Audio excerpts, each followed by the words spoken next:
morning, students. Welcome into the another session of CS22 operating system concepts using Linux and Unix. As all of you know that we are discussing about the concept of unit number 3 called memory management, where we have discussed many topics like introduction to memory management, types of memory, various types of memory address space, a short description about memory address space and how it is allocated by DMA, that is dynamic memory allocation. And then we have stopped our previous discussion at physical memory and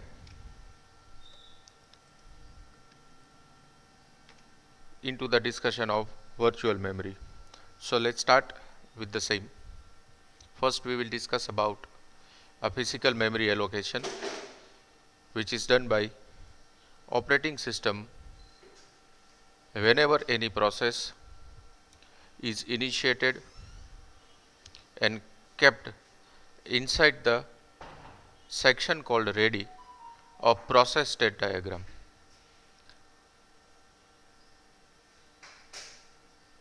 So as you can see onto the screen,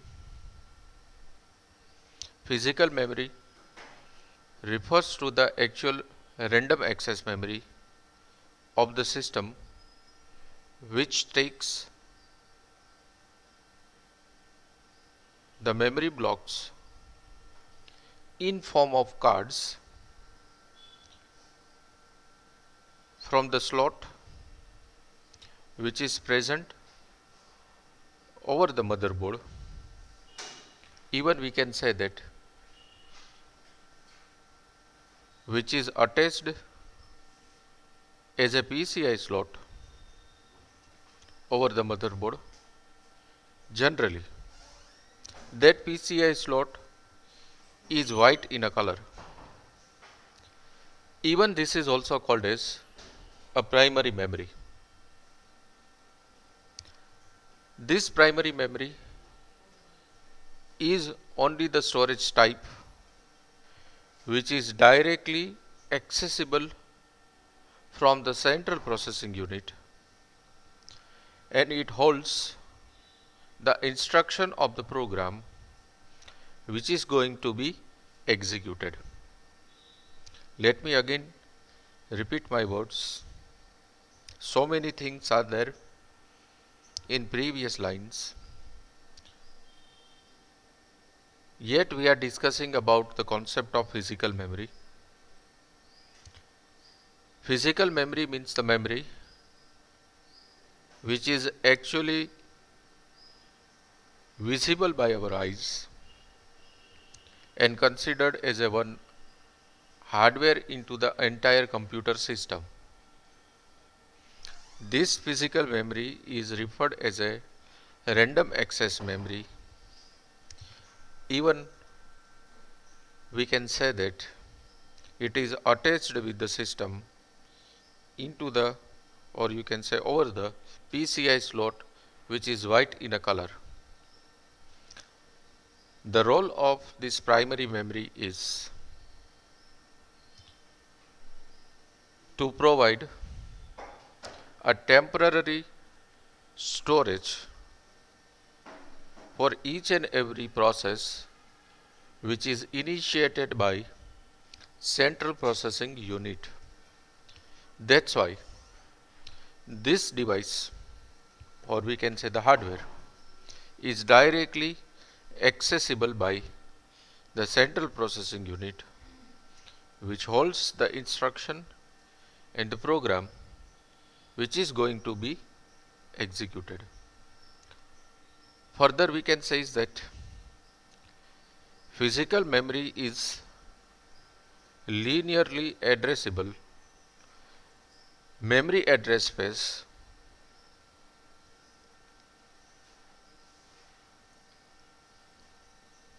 which occupies the memory storage in terms of byte.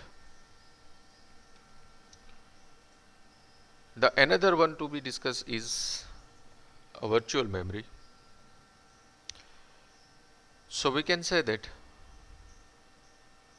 virtual memory adds a layer of abstraction over the physical memory, and it offers many benefits such as ability to maintain,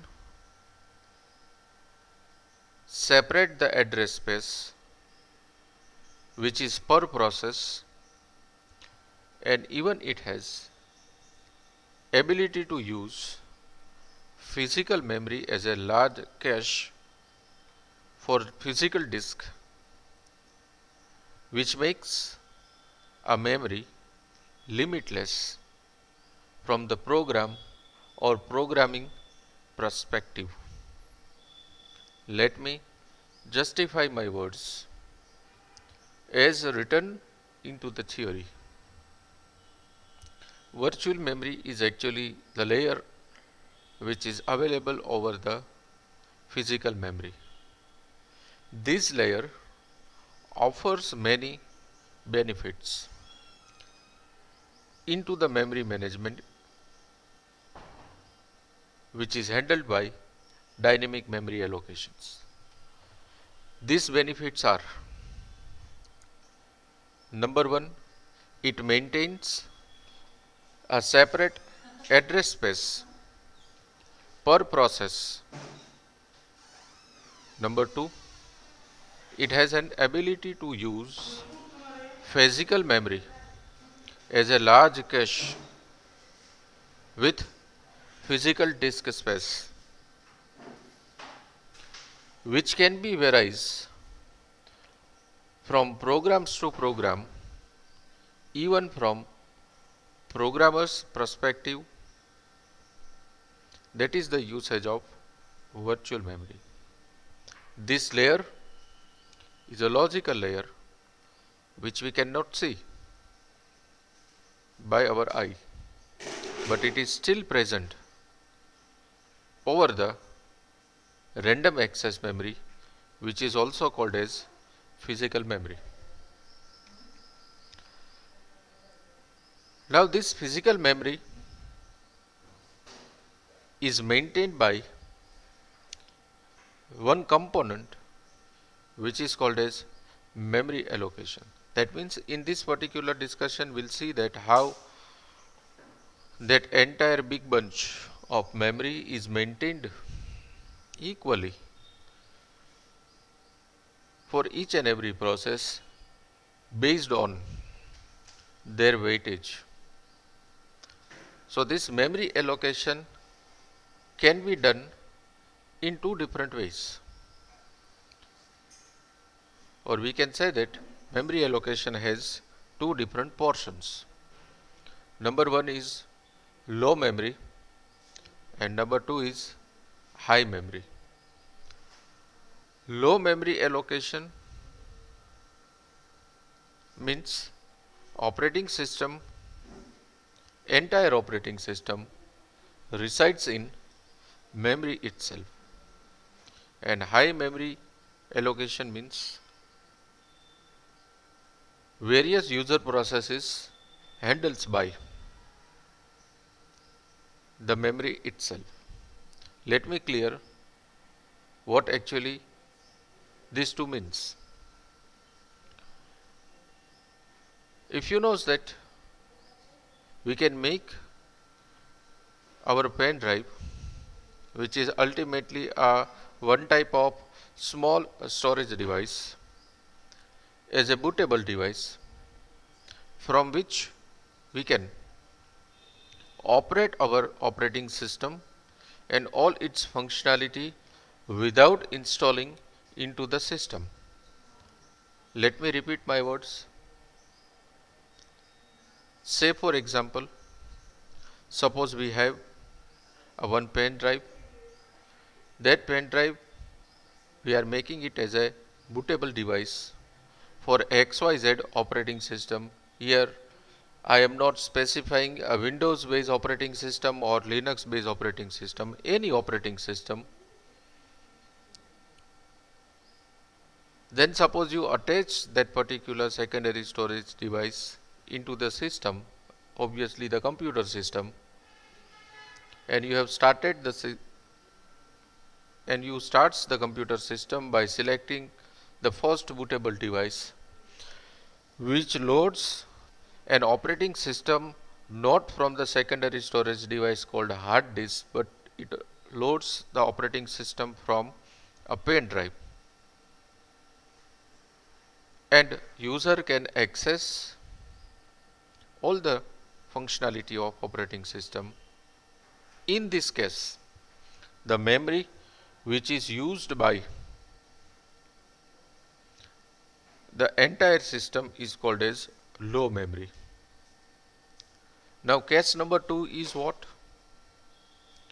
From that bootable device, suppose we have installed the entire operating system into the secondary storage device called hard disk. Once the successful installation of that particular operating system is done, eject that small storage device called pen drive from the system and restart a computer which loads the operating system from hard disk, where ultimately the primary booting sequence is set by the administrator as a hard disk. At that particular time, high memory is allocated, where starting from the booting process to any major, minor and microprocess, a memory allocation is done called high memory. So this was all about the two different portions of memory allocation, which is called as low memory and high memory. Let's move on.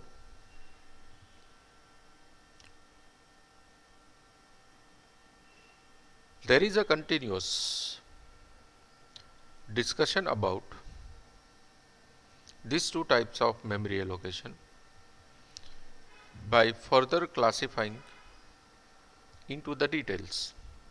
That means operating system use the following memory allocation mechanism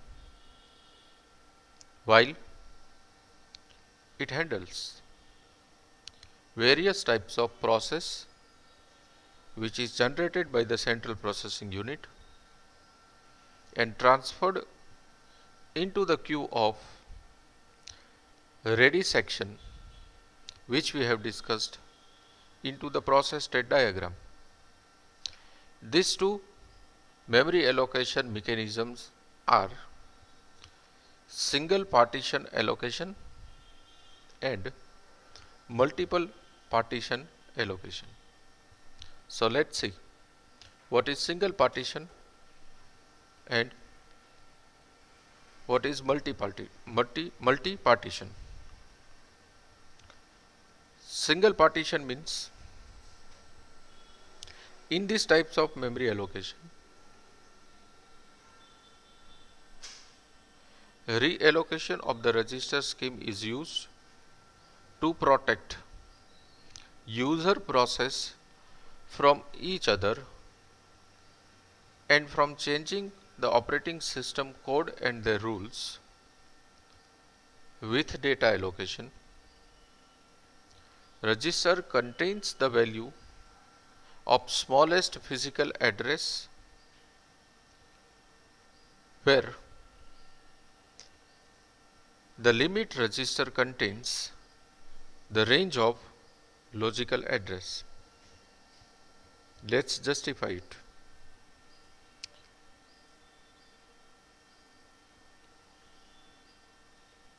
As we have discussed, operating system mainly used two different types of memory allocation mechanism for allocating the memory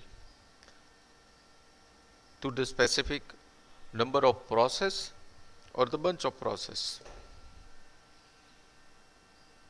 For that, The first option which memory management or memory allocation gives us is single partition allocation. In single partition allocation, this particular section look after the physical address which is assigned by the various registers which is available into the primary storage device. Sometimes it might happen that similar type of process, almost similar type of process is generated by the central processing unit for the two different input output devices. Again, I am repeating my words. Kindly focus on all these words. Sometimes it might happen similar type of process is generated by the central processing unit, but these are for the separate input output devices. At that particular time, whenever it is sended into the primary memory for holding the temporary space, it might possible that registers make a mistake. Obviously, it's a logical mistake, and it assigns an invalid address for the invalid input. So this could not be allowed into the environment of operating system. That's why single partition mechanism works over here, where it look after for each and every physical address space which is generated by the memory allocation block and assigned to the particular process. So there would not be a mismatch of address while input output devices is ready to accept the number of process for the execution. So that could be done by the single partition allocation. Reverse of this is multiple partition allocation. Now in this type of allocation, entire main memory is divided into the number of fixed size, where each partition should contain only the one process. Whenever the entire partition is free, the process is selected from the input queue and loaded into the free portion. Whenever the entire process terminates, the partition becomes available for another process. This is something sounds good, which is more beneficial than single partition allocation. Let's justify what does a multiple partition allocation means. Multiple partition allocation means, first of all, it divides entire primary memory into the fixed size of block where any type of mini micro major process resides. So we can say that it is just like a dividing cloth of single traveling bag which is big in a size in three different small bags which can be carried by other family members easily. Let's come back to the topic. Multiple partition allocation means, in this allocation, main memory and its memory storage unit is first of all divided into the equal number of blocks. That equal number of blocks is decided by the central processing unit. central processing unit itself stores various processes in all that block and execute all this number of block or a single block at the same time if the selected input output resources are free. Once the proper execution is done and the final confirmation comes from the input output devices, automatically central processing unit free up all these blocks. That means without reallocating the new address, it can be assigned to the number of process which can be easily fit in that particular previously assigned block which is already created by the central processing unit. I know this is little bit difficult to digest, but it's very simple. There is a one clear-cut difference between the single partition allocation and multiple partition allocation is that in single there is no benefit of assigning the multiple processes in equal number of blocks, while the same is beneficial into the multiple partition allocation block, where the same block, same memory is divided into the equal number of blocks. Benefit number 2 is that in single partition, every time central processing unit have to reallocate the new address space for the created process, while in multiple partition allocation, similar type of process is generated, then it can be automatically assigned into the already created block. Third difference is in single partition allocation table, central processing unit also have to look after into the termination and the releasing of the resources which is occupied by single partition allocation table, which can be automatically done by memory management itself by using multiple partition allocations. Even we can bifurcate many more things in these two sections, that in single partition process cannot be terminated by itself, while in multiple partition it can be automatically terminated by itself. Let's move on. Now in these two sections there are two different types of internal memory allocation function is handles, that is contiguous memory allocation and non-contiguous memory allocation. So let's first discuss about contiguous memory allocation. In contiguous memory allocation, each process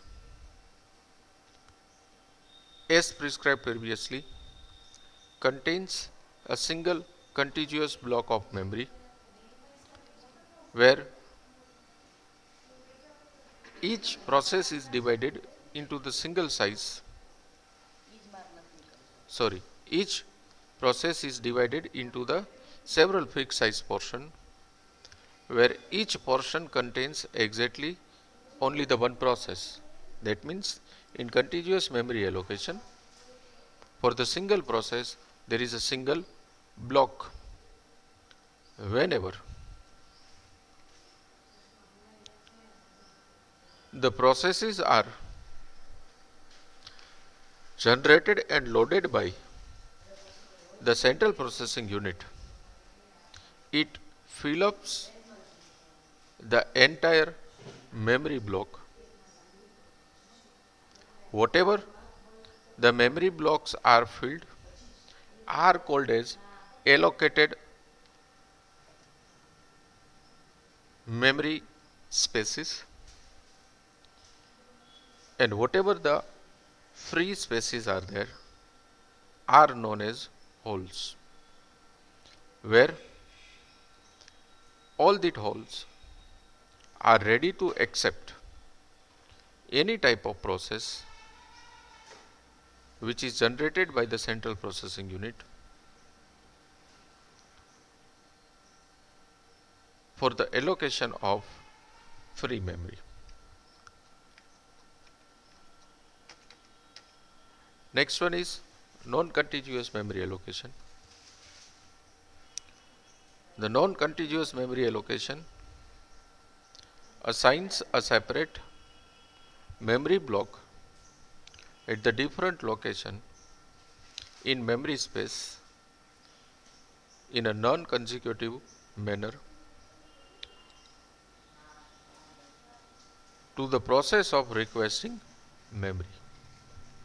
Yes, we can say that non-contiguous memory allocation is different than contiguous memory allocation. That's why into the university examination they might ask the question like, give the difference between contiguous memory allocation and non-contiguous memory allocation. So this bifurcation can be done by considering the basic pillars like the allocation of memory, overheads of contiguous and non-contiguous memory allocation, execution rate, the solution, and the table which is maintained by operating system for the allocation of contiguous and non-contiguous memory allocation. Now as you can see onto the screen, I have given the difference between contiguous and non-contiguous memory allocation into the tabular format where all these basic comparisons are given separately. Let's see first one. Contiguous memory allocation allocates consecutive blocks of memory to the process, while non-contiguous allocates the separate memory block to the process. This is the difference number one between contiguous and non-contiguous memory allocation. Difference number two, which is associated with our previous discussion. Contiguous memory allocation does not have the overhead of address translation while executing the process, while non-contiguous memory allocation has overhead address translation while executing the process. Number three, the rate of execution for contiguous memory allocation is faster than non-contiguous memory allocation. So we can say that process execution in contiguous is faster while it's quite slower into the non-contiguous memory allocation. Third one is the memory space must be divided into the fixed size, while in non-contiguous memory allocation it divides into the several blocks. And the last one is a separate table is maintained by contiguous memory allocation which gives the list of all available and occupied memory, while in non-contiguous memory allocation a table has to maintain each and every process which is carried by the base address. So these are the basic differences between contiguous memory allocation and non-contiguous memory allocation. In our next lecture, we will go for paging. This is very important topic and bit complicated too, but we'll try to make it as simple as possible. So the next lecture's topic is virtual memory using pagination, or you can say paging. Thank you very much students for listening me, and have a nice day.